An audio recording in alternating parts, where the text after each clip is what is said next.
Yo, Matt, bro, how's your weekend? Just chilling, man. I heard you went to the cottage. It was a good time, bro. Yeah. Yo, I'm right here, really bro. Good time. That's sick. Yeah, man. Yeah. I went on the boat. I got a haircut. Sick. I'm right here, bro. Nice haircut? I got a new jogging suit. Yeah, no. This guy doesn't know what he. Hassa gave you a nice haircut. Bro. Shout out to Hassa, bro. Yeah, I feel you, bro. He's a good guy. He is, bro. He's a good guy. Bro, I'm right fucking here, bro. Yo, what's wrong with our guests, yo? Why is our guest so fucking irresponsible and It's rude? kind of beacon, bro. Right? I lie to you. Yo, Matt, talk to this guy. Yo, y'all got me fucked up. I'm Matt. I'm right here. Oh. Twinskies. Low key. Twinskies. Low key. We look the exact same, bro. My bad. I thought my bad, bro. I thought you were Matt. What's going on, bro? He Matt? sold me, bro. Yeah, What's right? up, bro? I sold him. I thought he was Matt. Yo, we.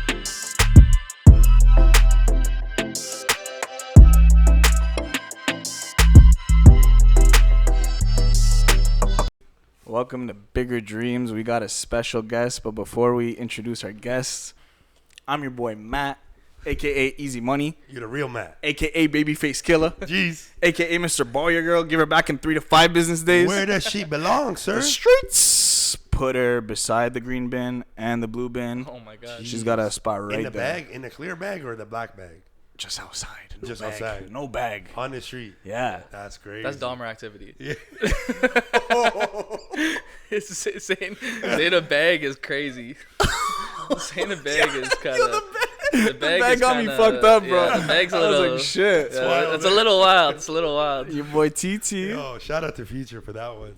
You know what it is. It's your boy TT, a.k.a. No Voice for the last 2 episodes, a.k.a. Walking He's still on going water 'cause strong. I'm always fresh. Flu Game AKA 2.5. Reincarnation of Jesus, a.k.a. we're done with the 90s.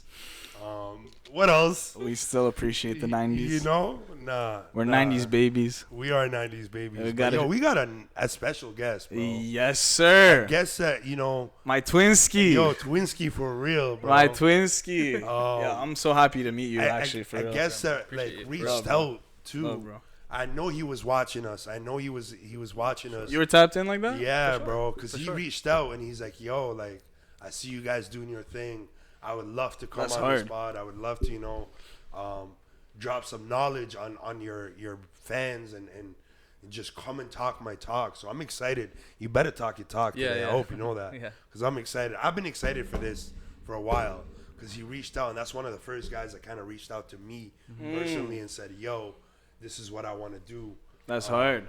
And we had to come Jay, correct. Appreciate up? you, man? Appreciate you. How Yeah, you we feeling, man? good, man. We actually met at Yeah, how'd y'all meet? Lavish The Lavish concert. show. Yeah. No That was the way. first time. Yeah, it was nice because we had set a date, and then Yes. I think you would come up to me and be like, "Yo, let's actually like Let's figure get this this out." Tap in. Yeah, Let's figure get this this out. done, So yeah. yeah, man, it was good to finally meet you in the flesh. Yes, sir. Yes, sir. And I love it, man. I've been seeing a few people I know in the city come on, and I was like, yeah, I would love to like be a part of Toronto culture that's growing, right? Ooh. So it's like, Damn. yeah, man. Love. That means a lot. Yeah, Yeah, of course. Appreciate that. man. And, yo, we had to come correct, too, because, did. we had to come correct with the setup. Shout out Yarah Cafe. You know what it is. You know what I Give mean? a shout out to our sponsors. Next level shisha. How's that shisha? How is that shisha, bro? It's insane. Tell them. Woo! It's insane. Tell 'em. It's really good. Oh, my It's God. The really, charcoal really good. placement, bro. LP Yeah. took care of you.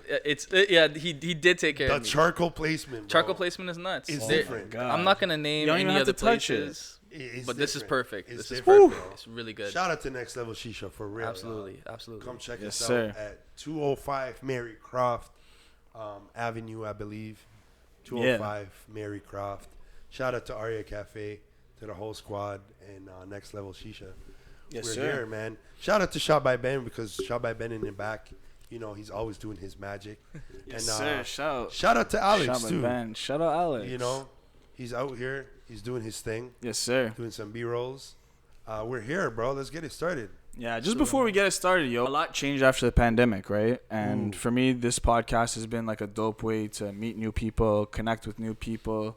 And I know not just in my own life, but I feel like a lot of people around me, they're struggling to, make new connections with people after the pandemic, post-pandemic. Yeah. So, if you're watching this episode and you're struggling to connect with people, this is my This is my reach out to you to just go outside. Go outside, start a podcast. Maybe not a podcast, just go outside, get a camera, do something unique, and just like you never know who you meet, but you have 0% chance just be outside. Of going outside, of meeting anyone if you don't go outside. So go outside. You know what I mean? That's crazy.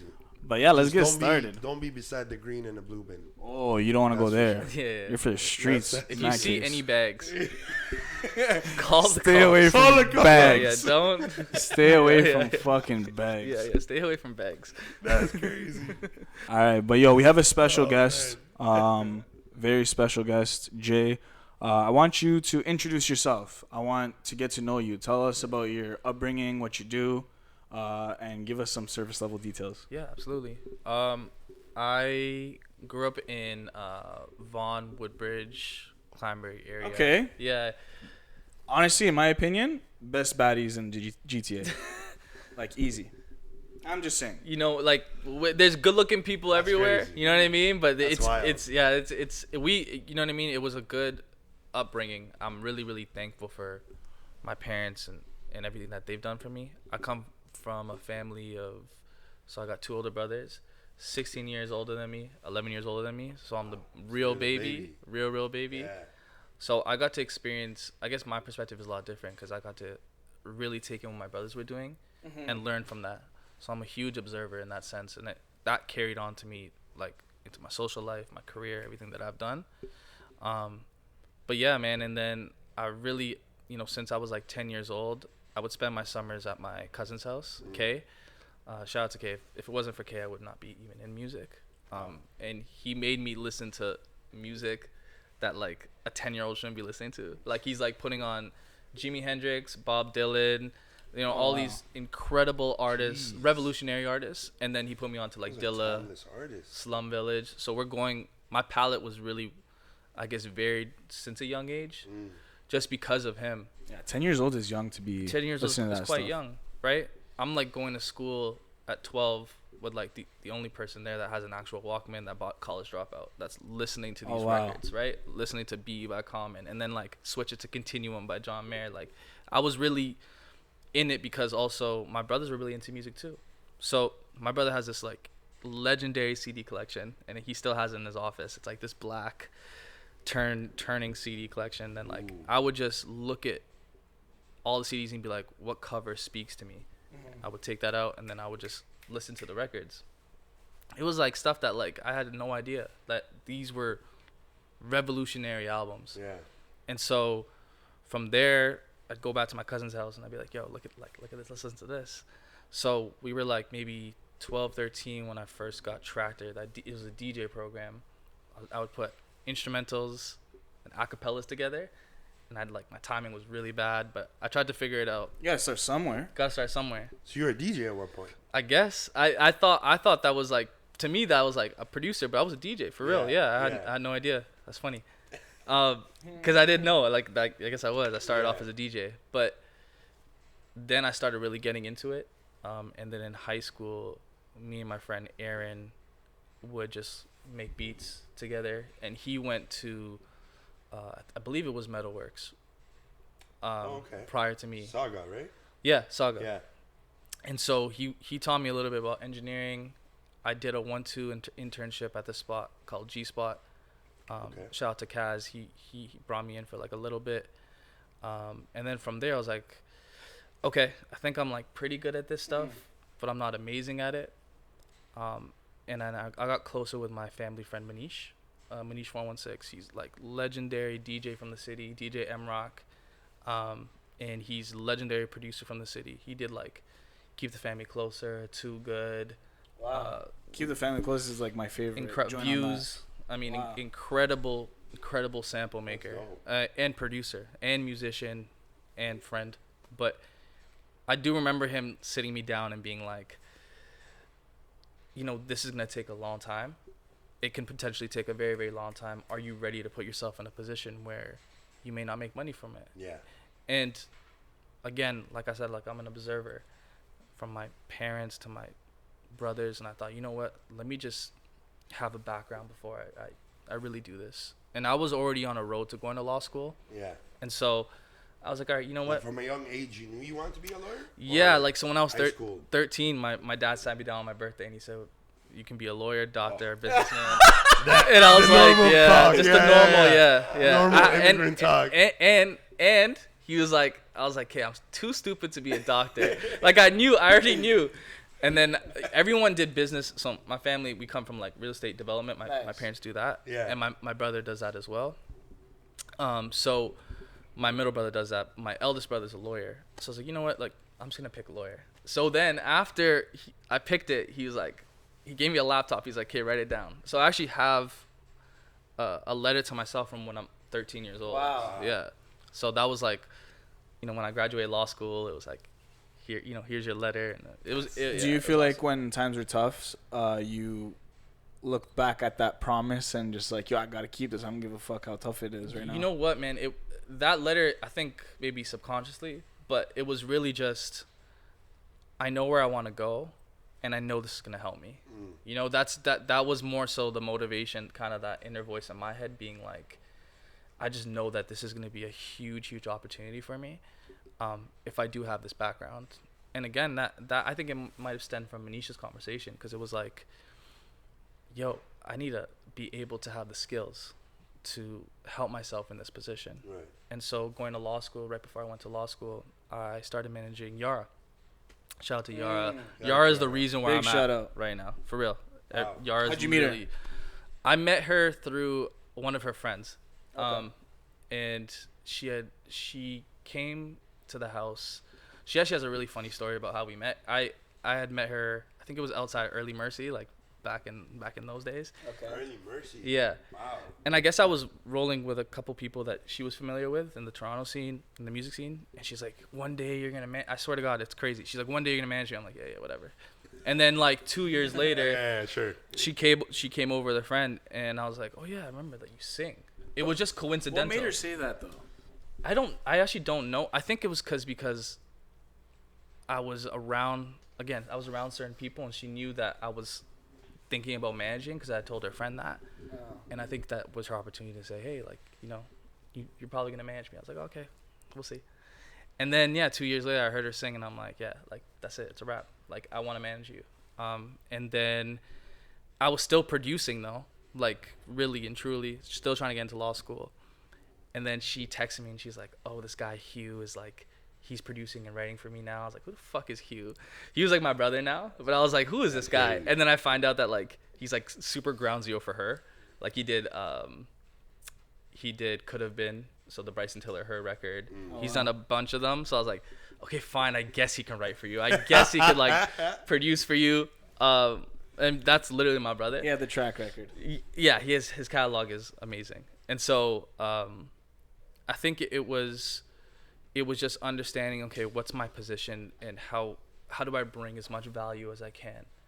And I knew that Hugh had so much more experience than me. He'd been writing longer than me. He had been producing longer than me. It's like, you know what? Let's give this an opportunity, because it can bring so much value. And then I'll work on the back end stuff. I'll work on branding and marketing and all these other things. And from there, we became a great team. And then we added Veronica to the team, and now Veronica is actually Yarah's day-to-day manager. Right. And Veronica's under Hyphen, my management company. Shout out Veronica. Shout out Hyphen. Yeah. Shout out Hyphen. For real. Shout out Hyphen. Shout out Veronica. Veronica's really great. She just she keeps elevating. That's like, you know, my little sister.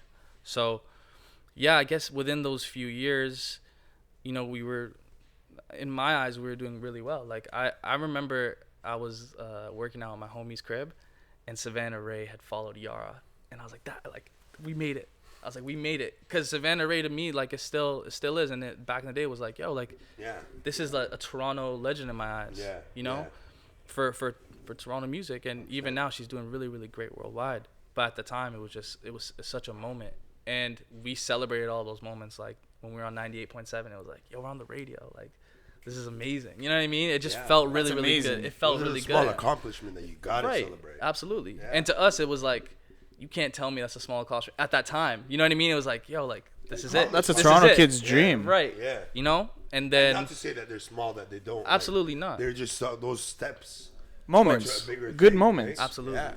And then I was doing that, and we were doing, great on that end. And then my brother called me while I was in law school, and he was like, yo, there's this kid, Kevin. I just got his contract. He just did a WizKid track. Like, you guys should meet him. And I love that album. I'm like Afro beats, bro. Like, to me, I loved Afro beats from 21 years old, 22, 21, Easy 22. to listen to. Easy. Like, so Mr. Easy was actually like the first experience that I had for Afro beats. Yeah. Shout out Jules, because Jules actually recorded my favorite track from him. And I got to meet Jules now, and that was like a dream for me as well. He's awesome. And so I was like, yeah, of course, I'd love to meet this guy. And then me and Kevin met at the studio I used to work at. And you were producing. I was producing still, yeah. And again, like, I'm still slowly stopping producing, but I'm like, holding on to it as much as I can. Yeah. And we just kicked it, man. It was dope. Do you feel like producing is like your safe, not safe, but like the zone where you go in and you just kind of get lost in your own thoughts, and like where you're just happy place in a way? I now have the opportunity to do that. Like, before, at a certain point, maybe 2 years ago, I felt like it was really work. Me, Kofo, and my other client, Yarah, I remember like once or twice we would do 9-hour days at like Lynx. Like, and then these guys. Shout out Lynx. Yeah, shout out Lynx. Shout out Lynx. Lynx Studios, like. Lynx is great. They gotta give Lynx their flowers. Yeah, Lynx is great. When they do a documentary about Toronto, Lynx has to be. Yeah, Lynx is. Because that's the studio. It's affordable. It's a great studio. Yeah. So we really, and at that time too, Yarah and Kofo were still doing pretty much every single day sessions, even if it wasn't together. So it felt more like a job. But now, I mean, I still get to produce with my best friends. I just don't do it every day.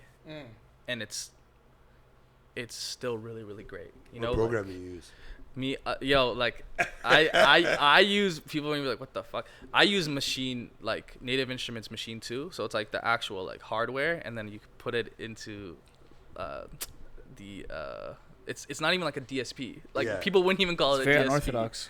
Yeah, it's weird as shit. But again, I'm a fan of like Dilla is the reason I make music. Like, I was Jay Dilla. Yeah. Wow. So even seeing him on the MPC, I just want to be like this guy. You know what I'm saying? So, and then I never grew out of it. I went to Metalworks and I learned Ableton and I learned Reason. But Reason was fire. I was using Reason for a bit. Yeah. But I remember, like, even at that time, I was like, man, Fruity Loops is trash. Like, I'm not gonna use Fruity Loops. But all the kids that started on Fruity Loops mastered it, and now, it's easy to use. It's accessible. It's actually a great DSP, and I wish I did use it. But I was like, nah, it's just for hip hop. But you look back, bro, there's a lot of people that in other genres that use Fruity Loops. Yeah. So it was, I used that, but yeah, man, I like I said, I still get to produce with these guys. It's so fun. It's like unbelievable. We didn't even know we had a record, that Nicki Nicole record that we did. Oh, no. That was like, I was looking for these guys. Okay, what are they going to be nominated for next year? I had no idea that I produced that record with Jamal, Kofo, and then El Guino he did like the rest of the record with a couple other people and some writers. That got Latin Grammy nominated for a Grammy, like a Latin one. And we were like, we had no idea. So imagine making music with your best friends on a level where, like, I don't do it every day, and to be nominated. It's like the dream. You know what I mean? That is the dream. It is literally the dream and I'm allowed to do it for fun. Yeah. Yeah. And I have my chops because I've been doing it for a long time. So it was, those moments is like, wow, I am so How many lucky. years you would say you have under your belt with production? Probably like 10 plus years. 10 years, wow. Yeah, probably 10 plus years. And that's what I mean. I have my chops, so I can still go in on a record, or I can do a lot of post-production. So like even for Yarah's album, a lot of it I was doing a lot of post stuff. Like, I was even adding harmonies myself, or I was like, we should add these drums or take this out, or maybe we can do the chorus should sound like this, or maybe we can do a bridge here. Just helping on the songwriting side as well. Yeah. Produce the structure of the song. Exactly, right? So Yeah, man. That's dope. Yeah. That's so cool. Like, it seems like you love the whole process. It's not just about just managing or just producing. Like, you really are so passionate about it where you want an input in other areas, whether it's songwriting, just like you said. Like, that's so fucking cool. Yeah. I wanted to ask you, because it's like, you, like, when I'm listening to you, you remind me of myself. That's my twin. That's my twin. That's my guy. Twinsky. Sometimes I feel like I'm doing a lot. Yeah. And sometimes I feel like I'm spreading myself thin. Yeah. And I feel like you overcame that a little bit. But tell me about that experience where you're trying to study to do your law. Yeah. Your music is like, to be honest, I don't know how you study for law when the music is booming and it's going for you. So it's like, how are you able to balance it, and how were you able to just say, like, you know what, let me stick to these things? Or, you know, I love producing, but to be honest, I'm good at managing. So tell me about that process. I think because Good question. yeah, that's a great question. That was a really good question. Because me and him think the same. I would ask I would ask a great question like that. Oh my God, I got 2 maths to deal with right now. Gang shit. You know what, man? I think after a while, because I had done music for so long, it was a little bit easier for me to step away and say, okay, this isn't what I'm gonna do as a career, so I'm gonna prioritize certain things. So even now, I'm just learning to really prioritize. Okay, you know, my articling, that's a non-negotiable, of course. That's my 9 to 5. That comes first? It's between that and Hyphen, in terms of, it's just hours, right? So if I'm at the office from 9 to 5, I could still take calls, but I'm still also working. I'm doing my articling because they pack you up with work over there. Yeah. I'm gonna interrupt you real quick. Yeah. And I want you to continue to answer. Yeah, that. yeah. But when, I'm not saying if, when Hyphen gets to the level of success that you envision it to get, because I know, I can tell. I mean, we had a conversation prior off mic, and I know that there's a goal that you want to achieve. When it gets to that, are you still gonna practice law? Or are you going to say, hey, I've got to this level of success here, and I can build this to, you know, a different place at this point? Are you still going to practice law? That's a great question. I mean, I can definitely see myself still doing that. Maybe not at a larger firm. Maybe I like a boutique that I run myself with Chris, my counsel right now. Right. Just because, like, again, it's like a chops thing, you know. Like, I can now redline a producer agreement like pretty well. Chris he does it pretty well and like in pretty good time. Yeah. And I still love it. You know what I mean? Like, I still do enjoy it. It's like a puzzle, just trying to figure out like how it works. But yeah, I see myself having different streams of income and doing different things at the same time. I don't think I'll end up producing. I might just do it like here and there just to get into the studio.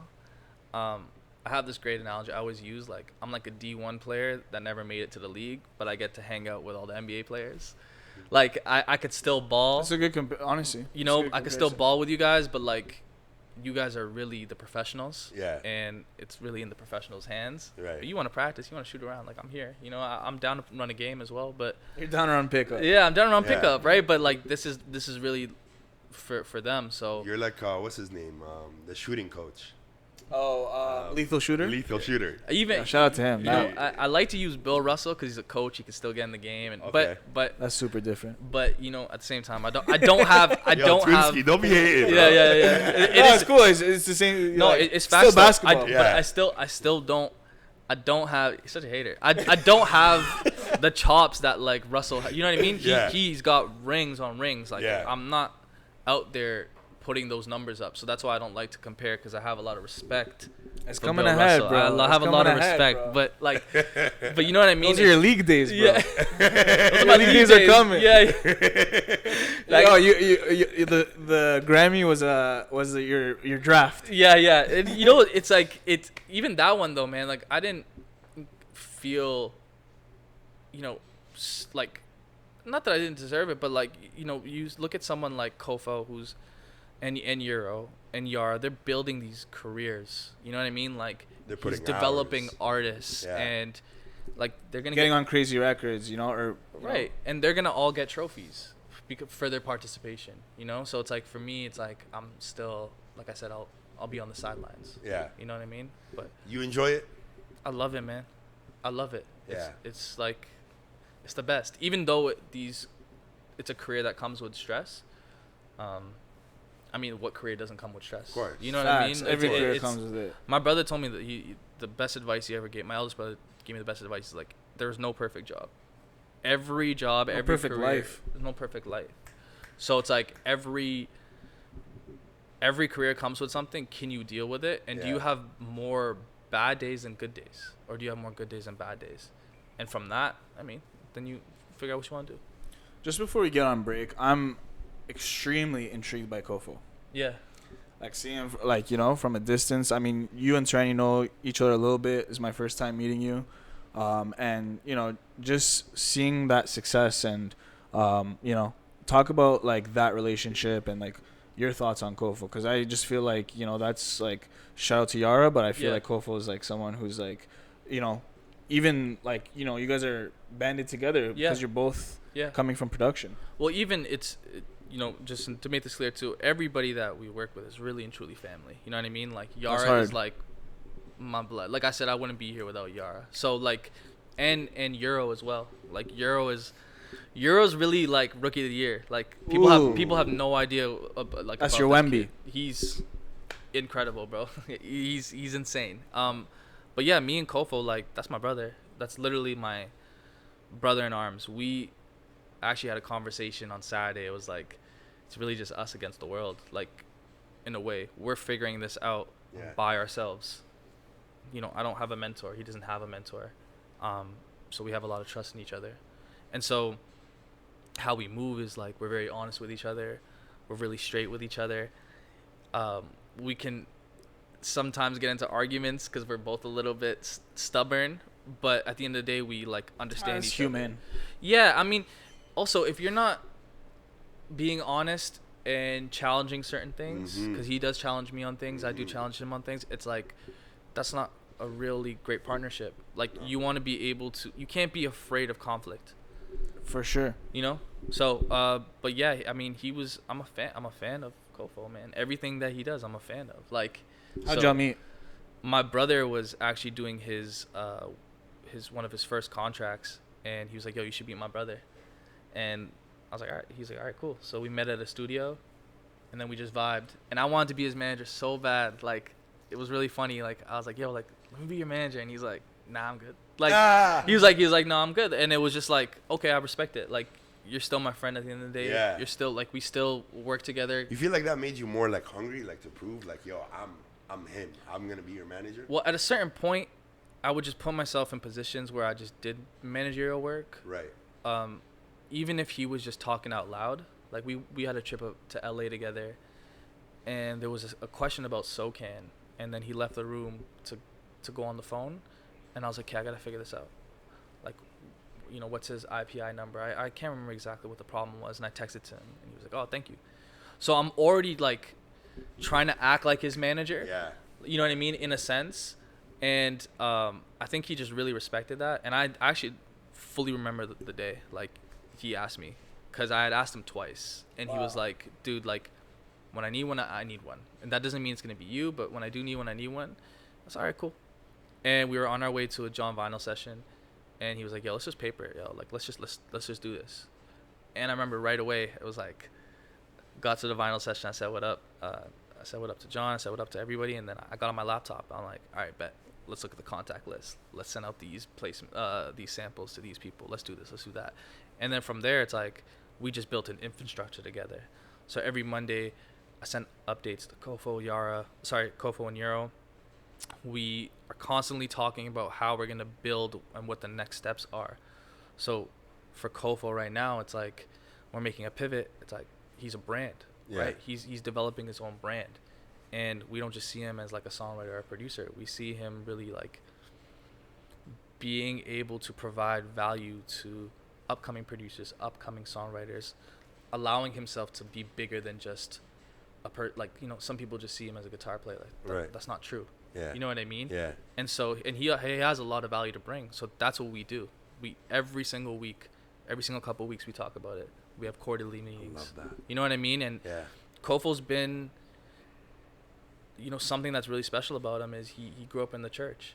Wow. So, like God bless. Yeah, his sound is like divine timing, because it's like, okay, you grow up in like an African church because he's Congolese.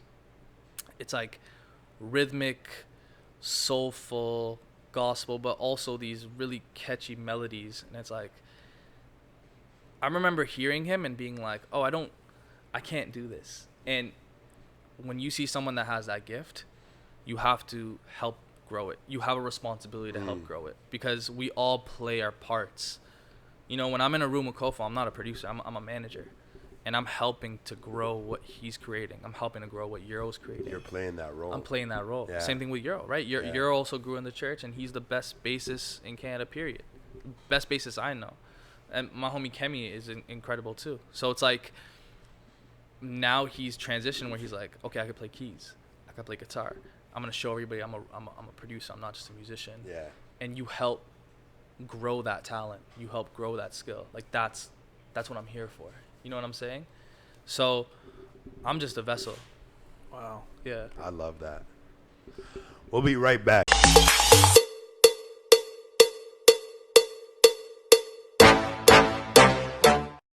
All right, we back. Welcome to Bigger Dreams podcast. What is this, episode 5? Yes, sir. Jeez, episode 5. Yes, sir. On a new wave on this season. We're having extra fun on this season. We got Jay with us, and I know you mentioned some of them before, but I want to even get into the people you don't know. Mm-hmm. I want to know, who are the people in the music industry that inspired you, that, whether it's artists that you love listening to, or just people who were great managers, or people who did stuff behind the scenes like writing. Like, who are some of the people that you looked up to? Yeah, man. There's a lot of people. I mean, one of them being I'm a huge fan of Steve Stout. Steve Stout, I'm a huge fan of. Man, that guy is legendary. Legendary. For real. I've been he's been doing a little bit of a press run. Yeah. Where he's been on I love hearing him speak anytime he speaks. Yeah. I mean, I wonder if he's dropping a book or something. I think he he is. might have, yeah. He's great. When again, one of those guys that I feel like is revolutionary. Like, when it comes to branding and marketing and how he took hip hop to another level.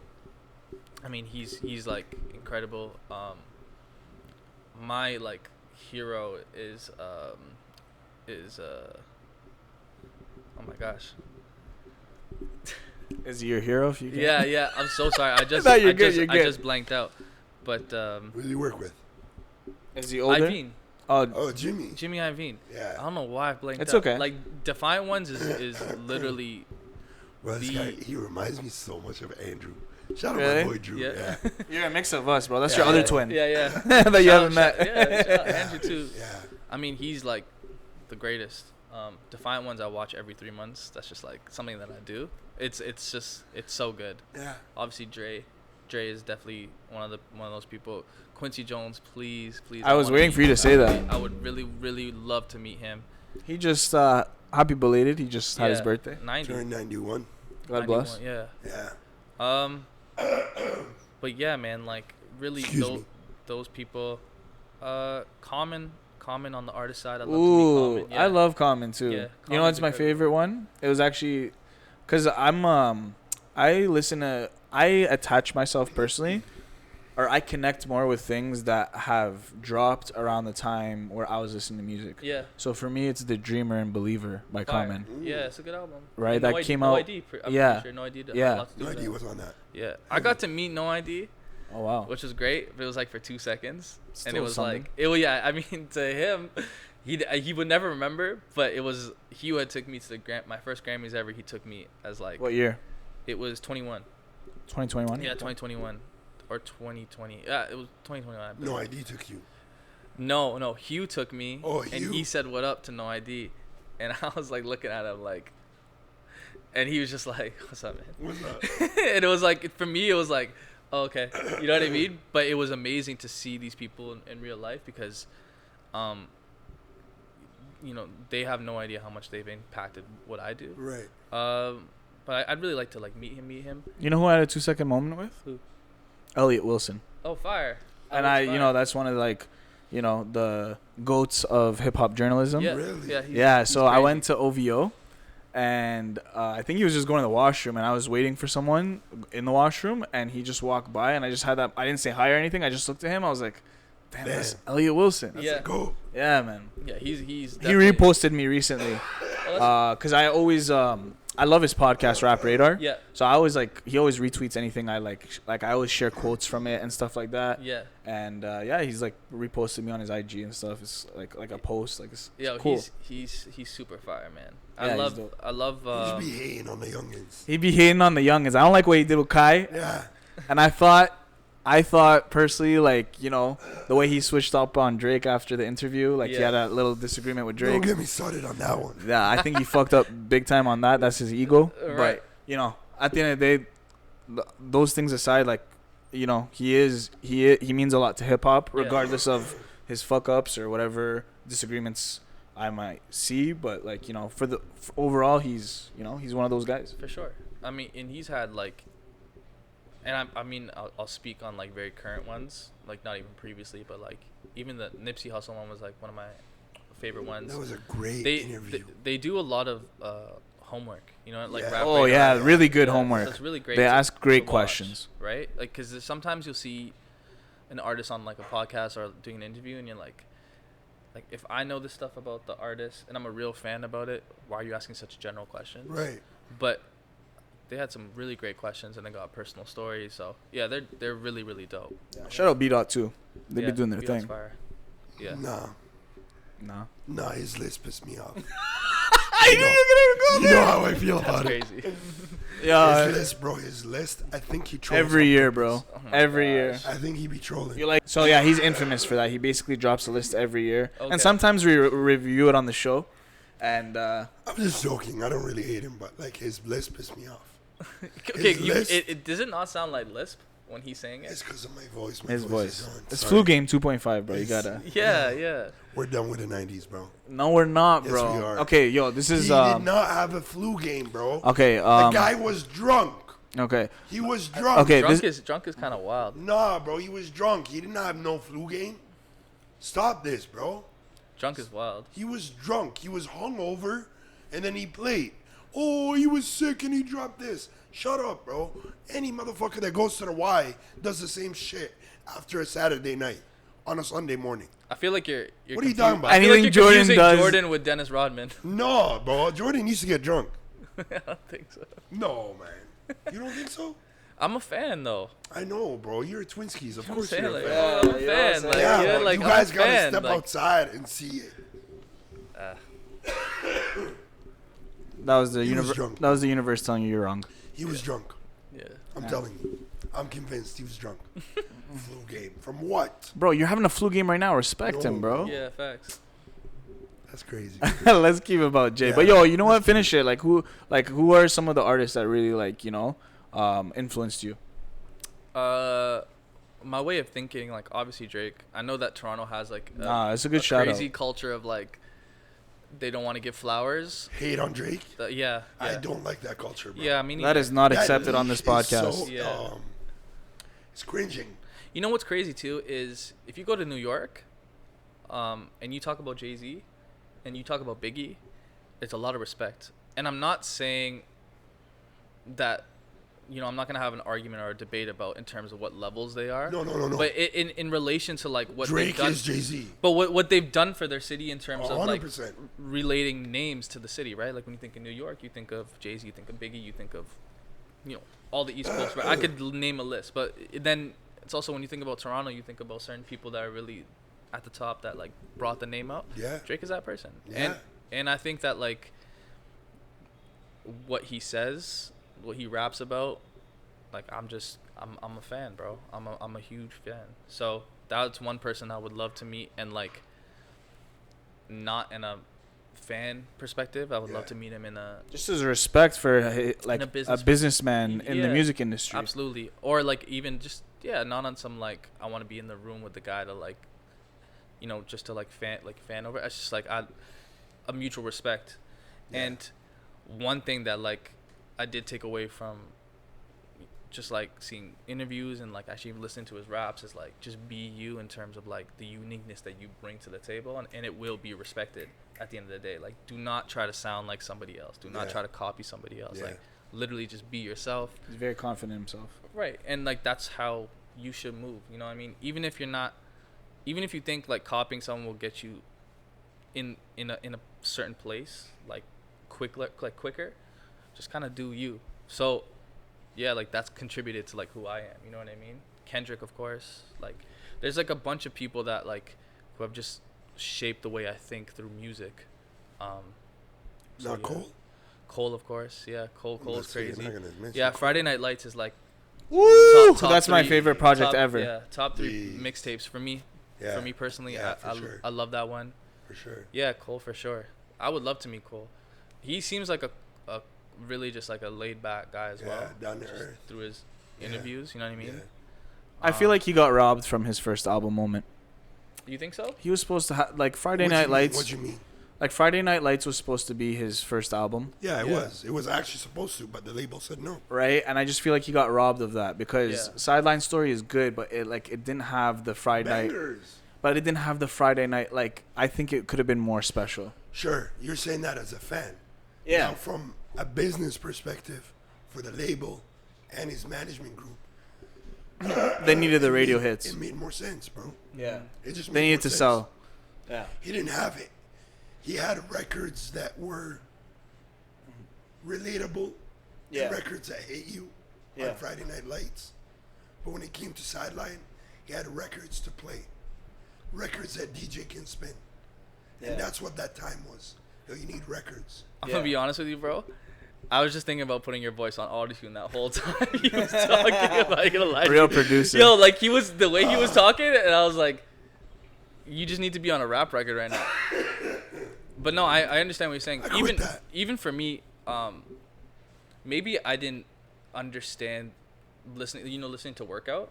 I didn't understand the optics of it because I wasn't looking at statistics or like how it really impacted. Yeah.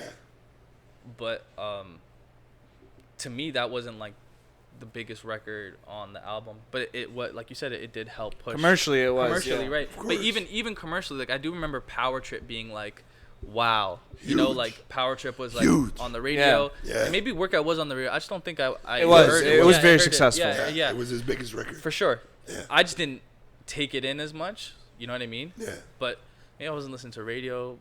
But yeah, I remember Power Trip was like crazy. But Friday Night Lights is like unmatched, right? I just wanted the Sideline Story to have like a Good Kid, Mad City type of impact, like cultural impact. You can't do that because there's different. Good Kid, Mad City wasn't about let me make a hit record, because two different styles. One was in the West Coast. One was like the West Coast, tell me stories, and that's what Kendrick did. Kendrick had an album that was literally a whole story from beginning to end, where Cole on the East Side and who he was, his team, he signed to Jay-Z, to Rock Nation. Rock Nation is looking at you like, bro, you want to be the next guy? Give me a record. Give me a hit record. Let me see you're the next guy. Thinking different. Where West Coast is like, show me why you're that guy. But Poetic Justice was the single as well, right? Yeah, Poetic Justice Swimming Pools. And Swimming Pools was... Swimming Pool did more than Poetic Justice, but yeah.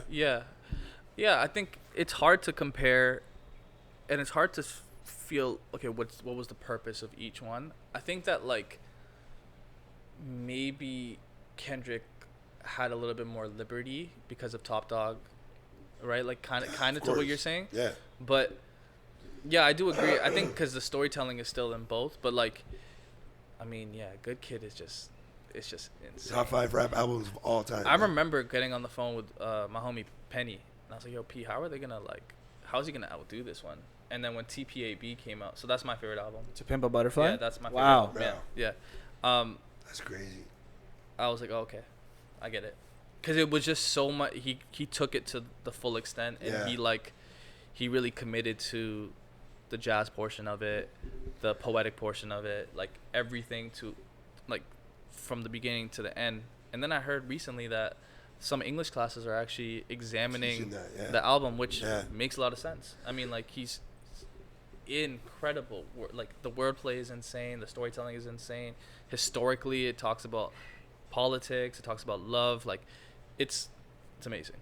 Yeah. When it first came out, I was so into Good Kid, Mad City. Yeah.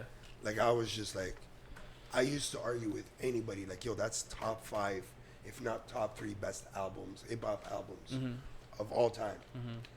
So when To Pimp a Butterfly came out, I was like, yo, what the fuck? Like, I'm expecting something like Good Kid, Mad City. Yeah. And it took me a couple of years after where I was chilling with one of my boys, and he was playing it, and it was just in the background. Yeah. And I was like, whoa, it hit me. I was like, yo, thank you for playing this album. Yeah. Went home and just, like, listened to the whole album. Yeah. And that's what I got. I was like, whoa. Yeah. He really outdid himself in an artistic way that I didn't even think he's capable of doing that. Yeah. You know, or is possible of doing that. That album is crazy. Everything about that album artistically, cover, even the singles that he chose, like you said, adding the jazz factor, the hidden messages. Bro. There's a lot of hidden messages in that Very album. dense. That you're just like, wow. Yeah, I still, there's a lot of songs, and, like, I do analyze a lot of songs. There's sometimes I'll play it, and I'm like, oh, okay, I didn't actually realize what he was saying there. Still it goes over a lot of people's heads at first. Even Jay-Z, man. Like, so Jay-Z's my favorite rapper of all time. True, bro. Yeah. And, like, I'll still get game from Reasonable Doubt. Like, that's one of my favorites. It's like really great. One of the best first albums ever. Yeah, in rap for sure. In rap 100%. For sure. In My Lifetime is like also that one great. And 50 Cent. Get Rich or Die Trying. Yeah, for sure. Like, that has to be mentioned. Yeah, it's so good. Yeah. It's so Imagine good. that's your first album, bro. Yeah, it's insane. I think College Dropout too when I think of good first albums. Yeah, I know that that whole thing off by heart. No? Listen, you know I love Kanye. College Dropout was amazing. But I wouldn't put it with Reasonable Doubt or Get Rich or Die Trying. I disagree. Personally, I disagree. I think it did something for me at the time. And then I remember being like, oh, rap can actually be like this. Like, rap can be funny and smart, and it can question things, and it like every beat on that album can still bang to this day. Yeah. Like College Dropout, Late Registration, still within that same sonically vibe. Yeah. It still bangs. You know what I mean? And lyrically, it was just like, it's just top tier for me. Like, when it comes to Kanye, like Spaceship is like one of my favorite Kanye songs. Yeah. Last Call, of course, is like one. Even he snaps on 2 words. Like every single Slow Jams is like insane. Like every single song on there for me was like, this is what a perfect album sounds like to me. All Falls Down. Sorry, I had to. Yeah, like every single thing, right? We don't care. Literally every single song is curated perfectly, and to me sounds like a perfect album. I just got sick of it because I listened to it so much. Yeah. But there's like, I'll still run it back. You know what I mean? Yeah, of course. Yeah, I'll still run it back. Of course. Like, my girl will be like, play like some cool Kanye. I'm like, say less. Like, then I'll go through the Late Registration. Yeah, I'll go through my phase. You know, like College Dropout, Freshman Adjustment. I'll go through those mixtapes. I'll go through like all Kanye. Graduation. Yeah. Graduation's great. You know what I mean? 808s, like they're all really great. 808s is fucking legendary. They're all really great. You know what I mean? So, yo, Jay, who's a new artist that is sparking your interest? Like, who's someone on the rise that you're just like, oh wow, like I really like what you're doing? Oh man, that's a tough one. It's so crazy. My favorite artist right now is Dirk. Dirk is dope. Dirk is fire. Here we go. I don't know if I could listen to Dirk all the time. Bro, I could listen to him all the time. You really have to do this. I just give an example of a newer artist. Yeah. No, that was an example. You did that on purpose. What are we doing? Give him an example. No, that's not. He's not even a new artist. The motherfucker's been around for fucking 7 years. Yeah, 7+ for sure. That's not a new artist. He's been around for a minute. Get off his fucking dick, bro. We're past that. That's season 1. Shout I out. don't want to hear about it. Shout out Dirk, He's yo. been dating. I don't want to hear about it, bro. He dated your answer. He said Who? season Oh, 1. yeah, man. I mean, bro. Come on, bro. Bro, he was almost healed. He's healed now, you know? Stop that. He's not healed, bro. If you like, He's fasting, so I'm allow him. you know, an artist I really, really love, and we do a lot of work with him. But Fridayy. Ooh, he's on the Yeah. come up. Friday's incredible. Fridayy's incredible. Yeah. Fridayy's incredible. Friday's like, you know what? Fridayy kind of reminded me of Giveon, but then he's going in a similar direction, but he's hungry. Not to say that Giveon's not. Giveon is sick. Can I tell you something about Fridayy, man? Like, Yeah. a lot of people really don't know how hardworking he is, and then it's like people don't know how hardworking like Kof is, and the whole team Yarah and everything. But when Fridayy was I don't know if you guys know the story about Fridayy. He was making vocal packs, sample packs. Yeah. Got signed to a publisher. So Kofo and Fridayy were making 10 samples a day, easy, like period, like 10 samples a day, setting that shit out, and that was just with Kofo. So I don't know what he was doing with other songwriters or producers as well. He was working, and he definitely got his chops, man. Like he's incredible. That last record that just came out, Without You. He was just shooting a video in Toronto, I believe. Yeah, me and Yarah went to go see him. Yeah. Shout out to Edgar. He was able to like set that up, and I finally met him in person because it was like, I think we met during COVID on FaceTime. Okay. And just to see like how much he puts into his art as well, like the music video, and he brought Jean was in Jean, I think his brother was with him, and he's a producer on the record as well, and it was just like, it was really beautiful to see.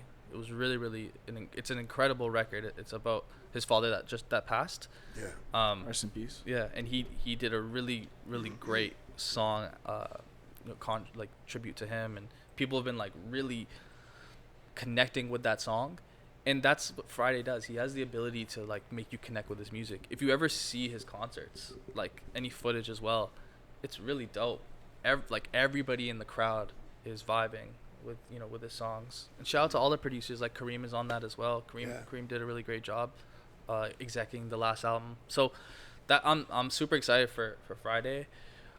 Bro, like all the other, like I can show you my playlist. It's really funny because it's like I'm not even listening to new music. I'm listening to like straight up like jazz, like jazz fusion. That's cool. Yeah, like Hiroshi Suzuki. He's like this guy from the 70s that like he was just doing jazz music.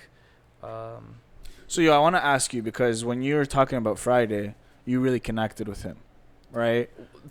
So we had spoken only a few times. No, but I mean, like, like you saw his work ethic, like you were enamored by it. It makes me curious, like for Hyphen, when you look at an artist or producer, like what makes you look at them and be like, you know what, I want to work with you. Like what's the criteria for you?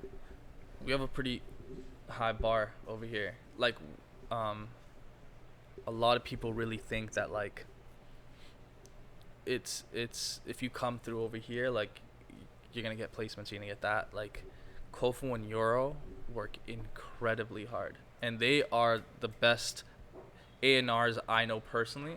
I mean, there are A&Rs that I know that are amazing. Adrian from Platinum Grammar was, great A&R. Jay Taliano, great A&R. We still work with those guys, and I know them personally. But when I talk about like producers that A&R their own stuff, they do a lot, and I've always given credit to them. Where it's like they've gone damn near every single placement themselves.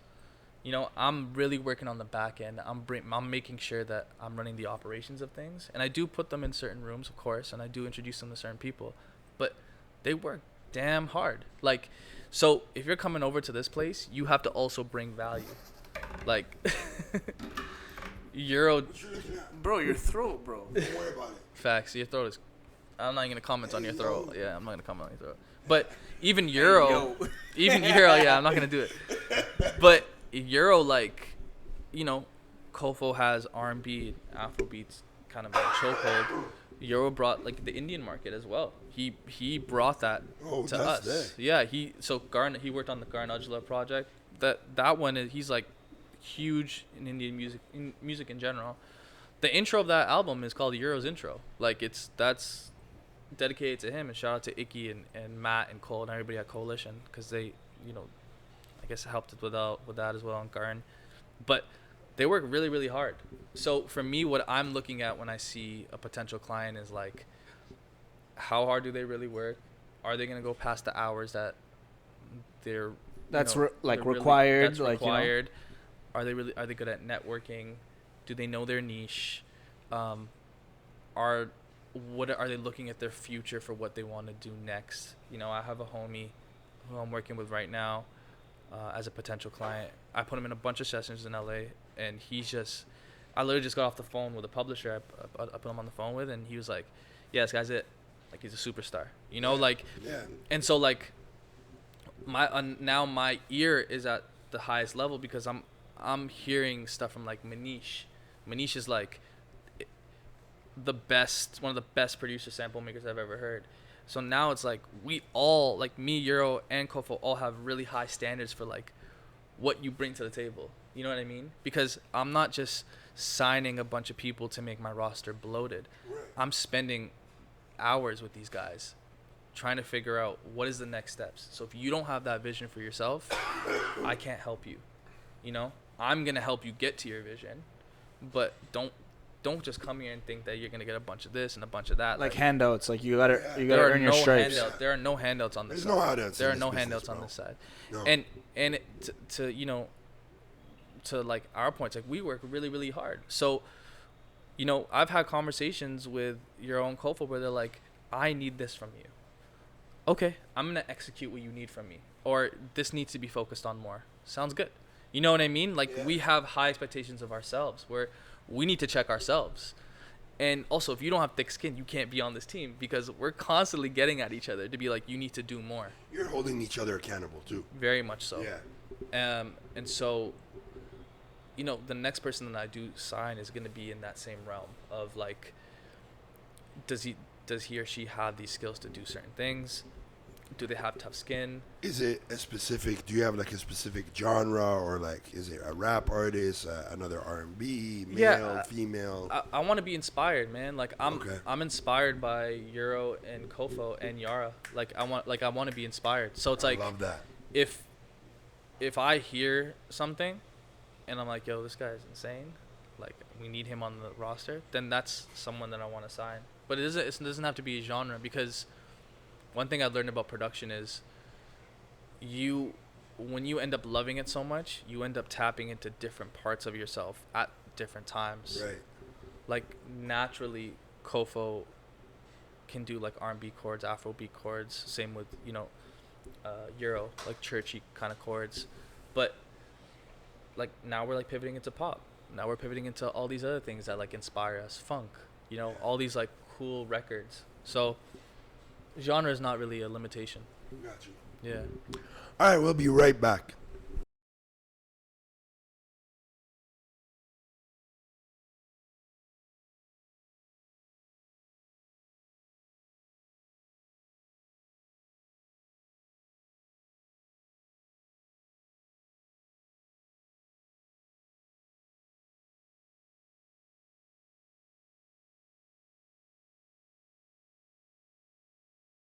I want to ask you, because I know, you know, you mentioned you went to your first Grammy, and, you know, you met No ID. This Grammy, I feel like it was 2024. Special, yeah. Right? Because you went with your artist, your brother. Yeah. The guy that, you know, you built with. How did that feel to you? Oh, man, it felt unmatched. It was amazing. Yeah? Yeah, it was an incredible feeling. To really like go, you know, the first time I went, I was a guest, really. Yeah. And I'm still a guest when we went last time as well. I mean, because Kofo was really the one that was there for it. But to know that it was like a team thing as well, it was amazing. I was actually just telling Kev, like off camera, like everyone still has imposter syndrome even when we went there, but it was nice to see like people we knew there. You know, like, it's like, I said this before, but it's like high school. Like, we're like sophomores or like freshmen, you know, like, and then you see the seniors and you're like, oh, wow, like, those are the guys that, you know what I mean? Those are the guys we look up to. Yeah.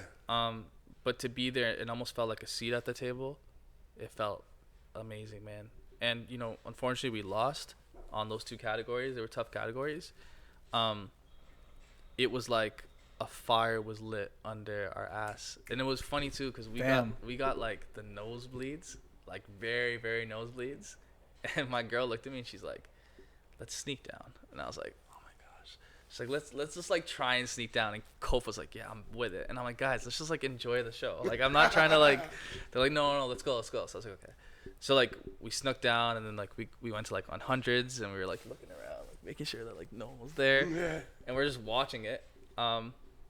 And I remember Kof just like, you know, elbowing me and be like, "I want to sit there," you know, like where the table is, the table where you can have like dinner, and like where Taylor Swift and everybody was, and like you go somewhere like that where it is very humbling, but also it's like motivating because it's like, I want to be there.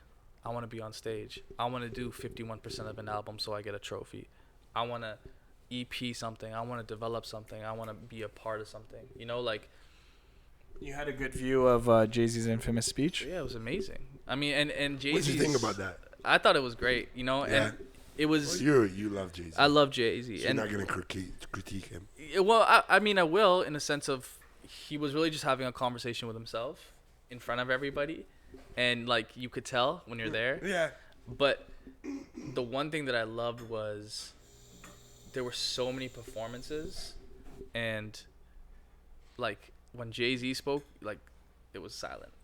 Like, it was very, very silent. Like, Stevie Wonder performed. People were talking. But when he got on stage, it was like, okay, like, let him speak, you know? And what he said was great. I mean, it talked to the politics of voting. It talked to the politics of music. But again, he was just having a conversation with himself on stage. It obviously wasn't prepared, but it was something that, like, in the moment we also really felt because we felt a little bit snubbed in a way, you know. So you could relate to it. So we could relate to it live time, and like it's kind of weird because, you know, the Grammys that Kof was nominated for, that's at the premiere ceremony, and so. People do watch the premiere ceremony for sure, but you usually watch like the actual award ceremony. Right. And it goes fast because it's over 60 plus Grammys nominations that they're saying. It's a lot. It's a lot. So even when your nomination comes up, you actually don't have time to like process. So if you lose or you win, right? So it's like the Grammy goes to, boom, someone comes up for a minute and a half, they're talking, and you're kind of sitting there with this loss, like, what the hell? And then the next one comes, and then, you know, the next one comes. Did you imagine yourself, like, your team winning it, like, before it happened? Yeah, of course. I mean, when we got nominated, we were like, yeah, we're winning this. I mean, because that Burna Boy album was amazing. It was really great. It was really great. The Black one, it was a really tough category, progressive R&B. Heavy hitters in that one, so we, you know, realistically we're like, it would be great, you know, and it was a great album, but super heavy. We did look at the Burna Boy one thing and thought, you know, and also he was performing, and obviously that doesn't have to do with like whether you win or not, right? But it was kind of just like maybe it's a confirmation, but we did feel snubbed for sure. At the same time, it's like that's okay, because what Jay-Z said in the speech is like, just be so good that like even if you did get snubbed, it's gonna come, like it's inevitable, right? So it was a really great speech because it just kind of encompassed where our thought was going while living in those feelings. And looking at Kofi, he was like, yeah, like I get it, you know, like I'm gonna go harder. I'm gonna be here next year. And that, I mean, that's not even a question now. Now it's just like other goals in terms of how do we get over the hump? Yeah, and it's like looking at people like D-Mile. Like D-Mile is like, I know Kof really looks up to him. Yarah looks up to him. I do. Yeah. You know, he executive produces albums like Victoria Monet and Silk Sonic, and he's award-winning albums. But it's like his whole heart is into it as well. And I know that my guys are like, that's what they want to do. They want to like live in the music as much as possible. Yeah. You know, and placements are great. They do a lot for careers, and they, you know, they can bring a living. But I think because they're so in love with music and the development of music and artistry, they are working towards that. They're working towards, okay, let's make something that like they're obsessed. Yeah, and it's like, wow, you know? And like the trophy is a great reminder of it, but I think for them it's more so like impact. Like, how does this impact people? They focus on the right things. They focus on the right things. Absolutely. So another question, totally off, not on topic, but for a person that, you know, you're doing this, you see your team is doing this, and we come from this city, you know, Drake's one of the guys for us. When you hear somebody like him saying, F a Grammy, that don't matter. It's a door holder or a door stop. I think that was the bar. How do you look at it? Do you look at it different? Do you still have that hunger and say, oh, Drake won his, I want mine first? I mean, like, I think his definition of it is just what it means to him, you know? And I think that, like, that's an okay perspective to have. To me, I know that my team want one. And I think it would be great to have one because it's, you know, you can say what you want about it at the end of the day, but, like, to someone who's very competitive, and all my teammates are very competitive, that is a stamp of, like, you know, we did the best at our highest level. You know what I mean? You're competing with the big dogs. Of course. And it doesn't mean everything, but it means something. Of course. And I think so. I think so. I don't think that, like, exactly. I don't think that it means everything, but it would be amazing, and it's something we do strive for. You know, it's a goal, but it's not my purpose. My purpose isn't to get a Grammy. My purpose is impact, but a goal is a Grammy. You get what I'm saying? So my second question, the second part, Grammy or a number one? Oh man, you have to choose between. You either win a Grammy or you get a number one. Me as a producer or as a manager for my guys? As a manager. I think my guys would probably say number one, to be honest. I think they would say number one, and I would probably say number one. I think the opportunities that could come out of that too. Yeah, but again, I don't want to speak for them because they're probably like, man, what the fuck, I want a Grammy. But I know that what a number one does. In terms of it allows you to live in a certain space and bring you more opportunities where that Grammy can come. Right. And it's the same thing. You can get a Grammy, but it's funny, actually. We had a session with this guy, Jeff Shum. He's an incredible producer. And he got one for Demi Lovato.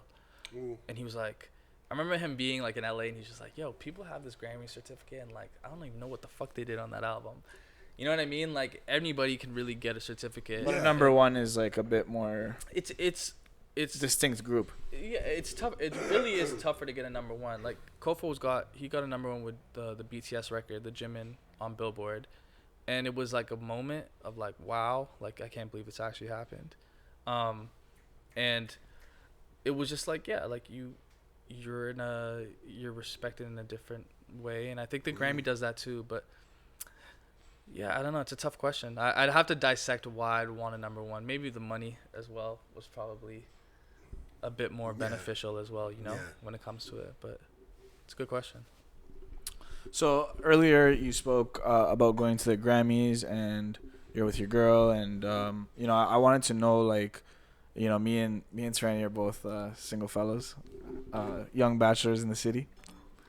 Watch out. But yo, I wanted to know, like, in your opinion. Why he's talking on my behalf, first of all. Bro. Maybe he's not single. I don't fucking know. I don't know. Don't put my business out there, bro. Yeah. He just got like 5 text messages. Yeah, bro. Baddies are blowing up. That's crazy. This shit ain't even live. It's wild. It's like, that's insane. I see attachments too. They're sending him images. Anyways. Yeah. You know, I just wanted to know, like, your opinion. Like, do you think that, like, a successful man needs to have a good woman by his side? Like, do you think so, or do you think it's just something that works for me? Yeah, I don't want to speak too much on like success in general. I know what works for me, right? And like, I would say having a good partner definitely contributes to like achieving your goals. And good just means like, what's your definition of good, right? Like for me, like good is like supportive, but supportive doesn't mean that she acknowledges everything and she agrees with everything. Like I have respect for my girlfriend. Like I have like Like we can have actual conversations where she's like, I think this is a good idea. I think this is a bad idea. Like real life best friends, mentorships to each other, you know, like like we respect each other. And so because we have that mutual respect, that helps us become better partners together. Yeah. That has immensely helped my life, because it's like now I know how to prioritize certain things. Now I know what's important to me, and now I know what like my future is going to look like. So it gives you a sense of direction. Definitely. I mean, like me personally, single is just like a disaster. You know what I mean? Like I'm actually not focused at all. Like, and I can like, anyone can really vouch for that for me. You know, like yeah. I'm not purpose driven. Like there are certain things that I've done in my life just to do in my life, and with my girlfriend now, you know, and eventually we become more. It's like she's a huge purpose to what I want to do in life. Like I want to achieve certain things for us. I want to achieve certain things for a lifestyle that I'm having with her, you know, and my other family. Like that's why I think it's important for me. But again, like I know guys that are like incredibly successful that are single or have divorced, or that, you know, have a good woman or man by themselves. You know what I mean? Like it just really depends on you. But yeah, she's been everything to me in terms of my progression, and it makes like it really is God's timing in terms of like what's been happening with the business side, education side, family side of like, it's no coincidence that we came into each other's life. All the stars are aligning for you. You know what I mean? It just like I found my partner.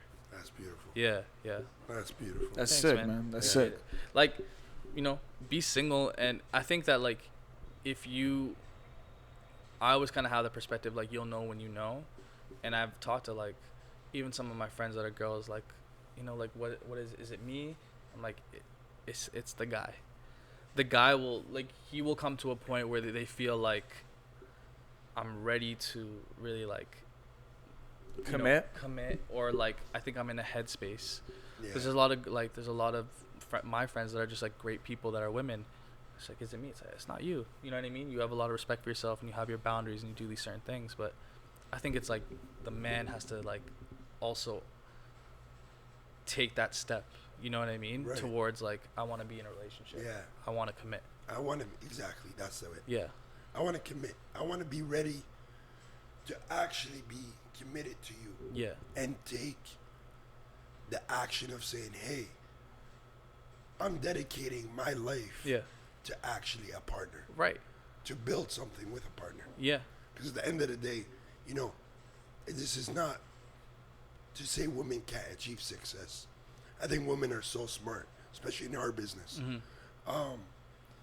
But the difference is when a man shows the woman, hey, I'm ready. Mm-hmm. It's like she gets this boost of like, confidence. Yo, I can take over the world with this person. Yeah, and I think it works both ways. Like, yeah. I also know women that like are like, I don't want to focus on having a relationship, because sometimes when I'm in a relationship, I give too much. You know what I mean? Or yeah, like, that's real. Like, or I, you know, I'm not ready to commit. Like, I want to focus on my career. You know, like it happens both ways. I'm just, I think, speaking from the perspective of like some of my friends that I've talked to. Right. And I think even personal experience for me, like for me, it was just like, I need to accept that like being single just doesn't make me happy. Like right. I want to like love someone. Like I want to like feel. I didn't feel great when I was on all these dating apps. Like in the moment, yeah, it was amazing. I can't stand dating apps. Yeah, I mean, but like it was great at the time. Yeah. But then it's like to a certain point, you're just like, I feel like I need to find something deeper with somebody. And I think that she felt the same way at the same time. So it's like, okay, so I'm gonna MC your wedding with this voice. Yeah.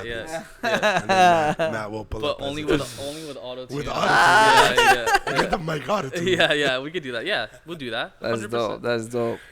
Now I wanted to, have some tea, bro. Have some tea. Take a sip. Yeah. But I wanted to speak about your mental health, because like, we talked about like off record, like, like your girl can be your vulnerable spot. You know what I mean? Yeah. That is someone you see comfort in, and it is it does play a big role in your mental health. Like, with her and her side, like, how's your mental health doing? And like, to be honest, you have a lot on your plate, and I'm sure you have some tough days. Some days you don't have motivation. You know, what are some of the things that you do to like get yourself out of a funk, out of bad mental health states? Sometimes I do have cycles where like I understand when like my downfall is gonna happen, where it's like, okay, I start not wanting to go to the gym because I'm tired, or I wake up a little bit later and then I end up at the office a little bit later, and then like my whole week is fucked. What I try to do, for me, I try to take moments of time where it's just for me, and that's like, important. And then I realize that like I need these things. So if it doesn't fit in my schedule, then I'll go to the gym and then I'll be in the sauna for like 20 minutes, no phone, or I'll try to pick up like a new hobby. You know what I mean? Like music used to be freeing for me, and now it is a little bit more freeing. But before it was a job, so it didn't feel like it. To be honest, bro, boxing has been really, really helping me. My homie Trey has been like training me for about a year, and if I ever feel like things are like too much is going on, whatever I scheduled that night, I say fuck it, I'm gonna go boxing. So I'll schedule it with my boy and then just figure it out, and I just feel a lot better. I'll do that. I'll take the night off, and then I'm ready to do the next day. If I have to catch up, I gotta catch up, but I will take that time. So I think time for yourself is really, really helpful. You ever write your thoughts down? I used to a lot more. But not as much. I mean, I think it would be great. It would be great to like start doing it just to get it all out, like word vomit almost. Yeah, exactly. Yeah, but I haven't done it in a while. I used to a lot. When I first started law school, I was doing it a lot. It was like a different experience, and you're like trying to figure stuff out. Yeah. But now I just feel like, I don't know. I have a lot on my shoulders, but I don't express it all out unless I do something physical like that. You know what I mean? Yeah. It's tough, man. It's tough. I mean, and when you're asking entrepreneurs as well, in terms of like, because mind you, every single producer is an entrepreneur. Every single musician is an entrepreneur. Like, they really are their own corporations in terms of like, well, they're not their own, but they make their own corporations. They make money through it. It's tough. You're going to have hours that are not 9 to 5. Yeah. You're Not paid. Not paid. You have all these things that are like really tough to do, right? Like, so you're gonna feel a certain stress that someone on a 9 to 5 won't, where like maybe like you don't feel a sense of security or all these other things. So it's gonna come. The worries creep in. The worries they do. And so I think like the best advice I've ever gotten really is just like to kind of like everything is gonna be okay, and just know that there's a light at the end of the tunnel, but just keep going. Like, you'll be fine. So like I was even telling you after, I mean, you know, on the side before, like I have my articling, I have my bar exam, and then I have Hyphen, I have my family and my girlfriend and my friends and all these other things. So it's like a lot. You prioritize every single thing. Yeah. You define what your day looks like, so you conclude almost every single day. But you know, some days like I can't see my girl, and she's like, that's okay, like I know how much you're doing, like, you know, same with my family, like or I tell, you know, like Kofo and Yarah and Yarah, it's like they've been really great too, where it's like, you know, these are the times I can get stuff done for you guys. Does this work with you? They're like, absolutely. At least we've communicated to each other that this is what makes sense. Yeah. Usually it's like getting an invoice out within like 10 minutes, you know, because like we want to get paid, and labels like fucking will do anything not to pay you. Now it's like, hey guys, like I know the labels a little bit more, I know some of the business legal affairs, like can I get it out in 24 hours? Like, yeah, absolutely. You know, like there's certain communication that's really helped me with my mental health as well. And it's not just like going on vacation, because when you go back on vacation, you're still coming back to the same shit. Sometimes you just need time. Sometimes you do need time, of course, but I think I'm saying, like, to what you're saying, it's like it's not about a vacation. It's just like you need time. Like, time's not on your side. Like, sometimes you just like you know need time. And I learned it from my middle brother too, where like he wakes up really early, goes to the gym.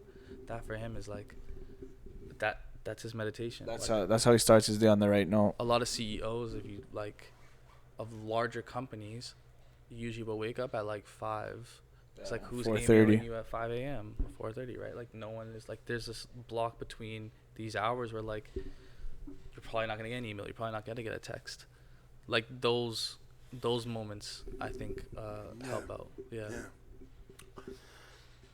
I want you to give, an upcoming manager or an upcoming producer, somebody who wants to get into the field that you're in, right? What are things that you're going to tell them? I want you to give them like a little advice or like... Because they be watching, bro. They be watching. Hey, this especially is up and coming artists. Yeah. Watch this channel. Upcoming producers, artists, artist managers. Yeah. What are some things that you can tell them based off your journey and your experience, Sage's experience? Yeah, I mean, I'm still super. I wouldn't say I'm super green, but I'm still new to it. But what I would say that's helped me so far is like really and truly. Like, it sounds so cliche, but you gotta believe in the person that, like, if you're a manager or a label exec or whatever, like, you have to believe, because like you're working past certain hours, like we said, and you're doing so much that if you don't believe in it, you're gonna hate your life. Right. You're gonna resent the artist or the producer. You're gonna do so much that you don't want to do, and you're not gonna enjoy your job, and you're not gonna be great at your job. So whoever you decide to manage, believe in them as much as possible, and understand that like you have to play a lot of roles. One key thing that helped me out as well is I will buy people's time that are more educated than me. So there was a lawyer that I'm a huge fan of. I reached out to him and I said, hey, I'd love to buy consultation services. And he's like, okay, great.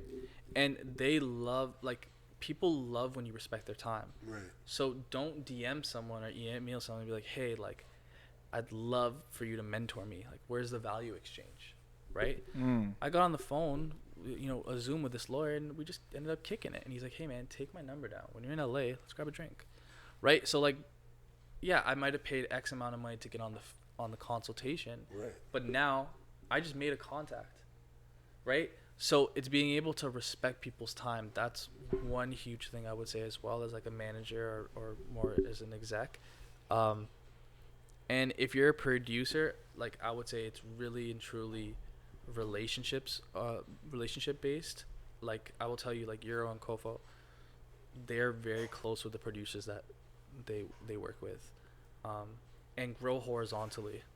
Like, you're trying to get your shit to like Metro Boomin, and that's great, but when you're with your people in the next 3-4 years, they're growing with you. Right. So like my homie, Dan, shout out to Dan. Dan's incredible. I mean, we started this management stuff together.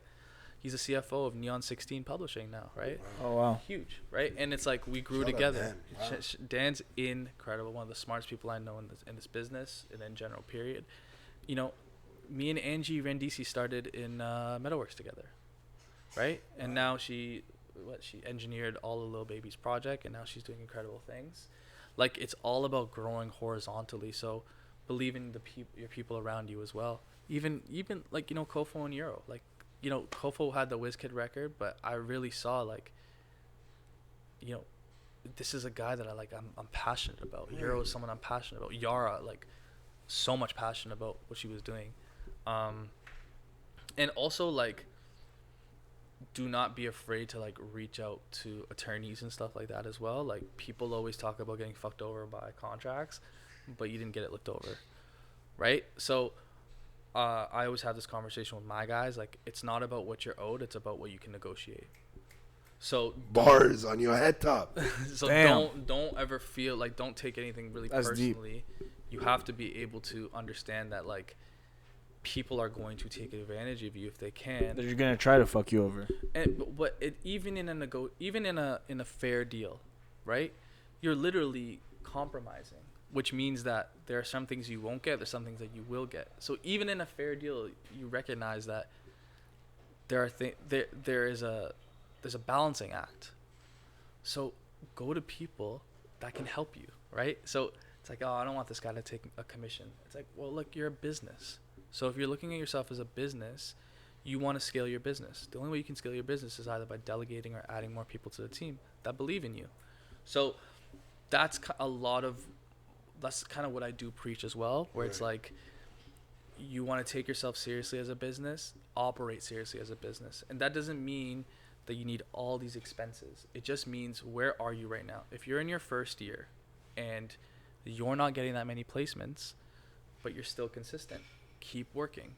Like Kofo had a great point when I talked to him. He was like, I don't need a manager.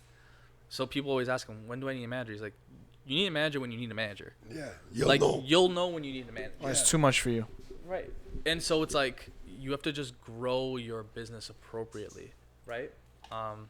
And so another jewel is, if you can, read Everything You Need to Know About the Music Business by Donald Passman. Amazing book. Yeah, it's a great book. Amazing book. It doesn't have every single answer, but it does give you. It is the Bible of the music. It's great. Yeah, like that's great too. Yeah. Just like being able to like know a little bit about everything, so you can go into a room and have a conversation with someone, and it's like, okay, like they know a little bit more like than I thought they would. Right. I want this person around. Right. You know, like they can provide value. So everything is value proposition. Everything you bring to the table is value proposition. You're a good producer, you make great music, maybe reach out to somebody and say, hey, look, I have this is my business plan, you know, like I feel like as a manager we would do great together because you've done this. How do you feel about that? Right. And then if they say no, don't take it personally, because you just have to find the right partner. Just learn from it. Learn why it's a no. But also, like, do you think that like every single person with a good plan, not every investor is going to be like, oh, I'm down. You know, like a lot of this in the music industry, we take things like very personally. Yeah. And we have to start switching to a mindset where it's like, okay, what makes sense for me? And we can't take it personally. So that's why, like, even like with my team members, like, Jay, I need you to do this, or, you know, this needs to be done. All right, cool. Let's get it, because we need to go to the next level. This is what's got to happen, right? So I don't take it. I don't take it personally, and like that's how you grow a business. You delegate. You find people that care, and you give them what's owed, and yeah, man. That's what I think. I love this. Damn. Man. Yo, honestly, bro, thank you so much. Yeah, of course, bro. I appreciate you reaching out. Yeah. Yeah, thank you for wanting to be on here and being interested in this place. Like, I feel like we did right by you, and just you know, like this is like a very special episode. My voice is back. Hey, you dropped a lot of gems, and I appreciate you for coming on. Of course, dude. And feeling comfortable. Man, I can't wait to have more conversations off camera with you and stay in touch with you. Yeah, man. Because I love your brain. I love how you think, that process. I'm excited for this. Looking forward to Hyphen, man. Looking forward to seeing how, you know, I'm excited for this. How your business grows and how we can help support you, and you know, like it's been an honor, and just, you know, kind of what I was saying like 2 breaks ago, but you know what, like, yo, we're so lucky to have like dope ass guests who come on here who are super genuine. It's like, it's not even about like it's just the feeling, it's the energy, you know what I mean? And we're so thankful that you came on, and you didn't have to drop those gems, but you took the time to do that, so thank you, bro. Appreciate it, man. I appreciate Absolutely, man. When I'm back, I'll drop some more for you guys. Yes, sir. Yes, sir. Part 2 loading. Shout out to our sponsors again. Shout out, Cafe, Next Level Shisha, Cafe. Shot by Ben. And Kevin, right? Mm-hmm. Shout out Kevin one time. I messed up your name earlier. Shout out to Kevin. He's a man with a plan over there. I apologize for messing up your name, but I'm gonna call you Alex from now on. Whenever I see you, I'm gonna call you Alex. Again, bro, appreciate you. Yeah. Season 2, episode 5 in the books. You legendary. Yeah, that's right. That's my twin. You'll meet your other twins soon. You guys are both. Shout out Drew. Nobody gives a shit about the 90s anymore. Nah, man. And I'm sick of both He's of you 90s right now. baby. I'm dead. But I appreciate you guys, by the way. Thank you. Love, bro. Thank love, you. man. Thank you. It's an honor. It's an Thank honor you. to meet you. Honestly. Finally. Yeah. We out.